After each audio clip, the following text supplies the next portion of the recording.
Assalamualaikum warahmatullahi wabarakatuh. Perkenalkan, nama saya Santi Antini. Saya mahasiswa sarjana terapan kebidanan Politeknik Bakti Asih Purwakarta, kelas B dari Cianjur. Di sini saya akan sharing pengalaman saya mengenai kasus yang berkaitan dengan dilema etik kebidanan. Di mana dilema etik kebidanan ini sempat membuat saya khawatir, cemas, takut terjadi hal-hal yang tidak diharapkan.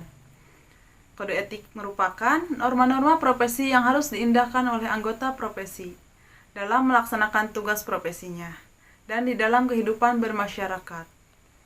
Di dalam kode etik profesi terdapat juga dilema profesi. Merupakan suatu masalah yang sulit di mana tidak ada alternatif dengan hasil memuaskan yang sebanding. Adapun contoh kasus yang pernah saya alami yaitu terpaksa menolong persalinan di rumah pasien. Saya tinggal di desa yang tidak terlalu terpencil, namun tidak juga dekat dengan kota. Di beberapa kampung di desa saya, yang memang ketika bersalin tidak langsung ke bidan, tetapi memanggil dukun paraji untuk menolong persalinannya. Tapi banyak juga masyarakat yang sudah sadar betapa pentingnya melahirkan di pasienkes, sehingga ibu hamil yang tertolong oleh dukun paraji dapat dihitung jari setelah masyarakat paham akan manfaat betapa pentingnya bersalin di pasienkes. Suatu hari, ada suami pasien yang datang ke rumah saya, meminta saya untuk datang ke rumahnya untuk memeriksakan keadaan istrinya yang sedang hamil 9 bulan dan sudah merasakan mulas sejak kemarin. Saya meminta suaminya untuk membawa istrinya ke klinik saya untuk saya periksa. Khawatirnya pasien tersebut akan segera melahirkan. Karena untuk saat ini kita sebagai bidan dilarang menolong pasien melahirkan di rumah. Tapi suaminya bilang ke saya bahwa istrinya sudah tidak kuat untuk dibawa ke rumah bidan dan sudah merasa ingin mengedan. Lalu pada saat itu saya tidak berpikir panjang, bergegas langsung saya menyiapkan obat dan alat-alat emergency set untuk dibawa ke rumah pasien tersebut. Karena saya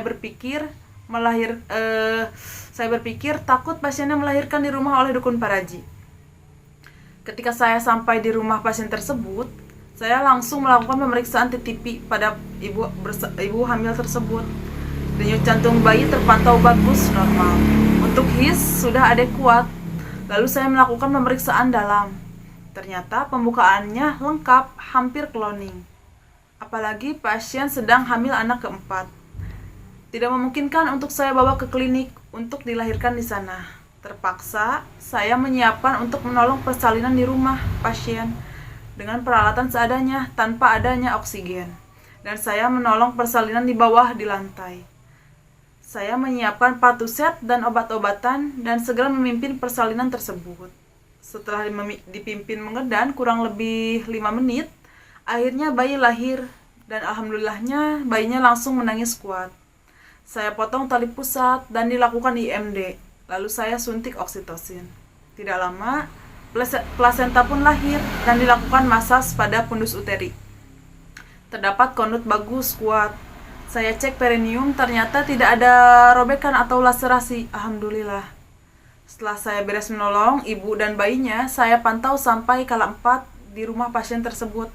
Di sana selanjutnya saya memberikan konseling, edukasi kepada ibu dan suami beserta keluarga bahwasanya melahirkan di rumah ini tidak dapat dibenarkan. Alhamdulillah untuk persalinan ini dilancarkan. Bagaimana jika ada kegawat daruratan yang terjadi terhadap ibu dan bayinya? Bisa saja kan hal buruk dapat terjadi terhadap ibu dan bayinya karena bersalin tidak di pasienkes, karena peralatan pun tidak lengkap. Harap dijadikan pembelajaran untuk kedepannya. Saya berkata begitu terhadap suami dan keluarga pasien beserta ibunya. Dalam Permenkes nomor 97 tahun 2014, pasal 14 ayat 1 yang berbunyi, persalinan harus dilakukan di fasilitas pelayanan kesehatan atau pasienkes. Ketentuan persalinan harus dilakukan di fasilitas pelayanan kesehatan merupakan kebijakan pemerintah dalam menjaga kesehatan ibu dan bayi dan mengurangi angka kematian ibu dan bayi. Dan saya selalu menghimbau atau bersosialisasi kepada masyarakat agar selalu melakukan pemeriksaan kehamilan secara rutin agar dapat terkontrol dan bisa memberikan pelayanan yang tepat. Mungkin itu pengalaman saya yang berkaitan dengan dilema etik kebidanan. Semoga kedepannya semua lapisan masyarakat menyadari penuh betapa pentingnya bersalin di fasilitas pelayanan kesehatan agar proses persalinan ibu dan bayi aman dan lancar sesuai apa yang keluarga harapkan. Sekian yang bisa saya dapat sampaikan. Wassalamualaikum warahmatullahi wabarakatuh.